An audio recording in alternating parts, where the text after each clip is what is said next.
સુરેન્દ્રનગરમાં ભૂમાફિયા અને બૂટલેગરો પર મોટી કાર્યવાહી. પોલીસ વડા પ્રેમસુખ ડેલુએ પીજીવીસીએલ ટીમ સાથે હાથ ધર્યું વીજ ચેકિંગ અભિયાન.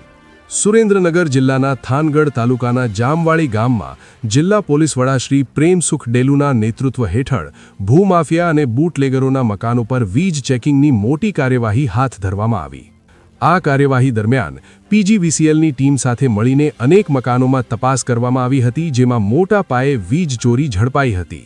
આ કોમ્બિંગ ડ્રાઈવમાં પીજીવીસીએલના 50થી વધુ અધિકારીઓ અને કર્મચારીઓ જોડાયા હતા, જ્યારે સુરક્ષાને ધ્યાને રાખીને 250થી વધુ પોલીસ કર્મચારીઓનો મોટો કાફલો પણ તૈનાત કરવામાં આવ્યો હતો.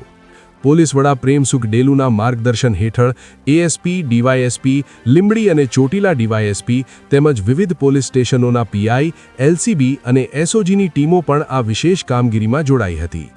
તપાસ દરમિયાન અનેક સ્થળોએથી વીજ ચોરીના પુરાવા મળી આવ્યા હતા અને સંબંધિત લોકો સામે કાયદેસરની કાર્યવાહી હાથ ધરવામાં આવી છે. સાથે સાથે ગેરકાયદેસર પ્રવૃત્તિઓમાં સંડોવાયેલા કેટલાક વાહનો પણ ડિટેઇન કરવામાં આવ્યા છે. શહેર અને ગ્રામ્ય વિસ્તારમાં નાગરિકોને પરેશાન કરતા બદમાશ અને લુખ્ખા તત્વો સામે પણ કડક કાર્યવાહી કરવામાં આવી હોવાનું પોલીસ દ્વારા જણાવાયું છે.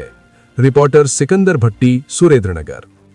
જી સાહેબ, આજે આપણે પીજીવીસીએલની ટીમના જે સિનિયર ઓફિસર છે આને સાથે મળીને અમે જે થાનગઢ જે તાલુકા છે અને જામવાડી જે ગામ છે આમે જે ખનન માફિયાઓ અને બીજા જે બૂટલેગરો જે છે અને જે ઘર છે આ ઉપર સ્પેશિયલ કોમ્બિંગની ડ્રાઈવ રાખવામાં આવેલ હતી.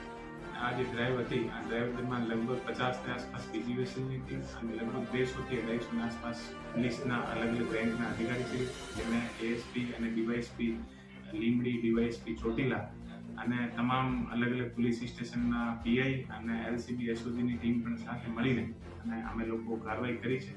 અને જે ઘણી બધી જગ્યા અમને જે વીજ ચોરીના જે મળી છે અને આ જે વીજ ચોરી જે છે આનું અત્યારે બધાનો એસ્ટિમેટ ચાલી રહ્યો છે અને મોટા પ્રમાણે જે ઘરોમાં લોકોને ગેરકાયદેસર વીજ ચોરી અને આને સાથે સાથે બીજા જે વ્હીકલ આવે જે વ્હીકલ છે એ પણ અમે લોકો ડિટેન કર્યા છે. અને આને અલાવા પણ બીજી જે પબ્લિકને જે ન્યુસેન્સ ફેલાવવા જે બીજા જે લોકલ જે બદમાશ જે તત્વ છે આ લોકો પર પણ પોલીસ દ્વારા અલગ અલગ જગ્યાએ જઈને આ કામગીરી કરવામાં આવેલ છે અને ફ્યુચરમાં પણ એવી રીતે અલગ અલગ જગ્યાએ કામગીરી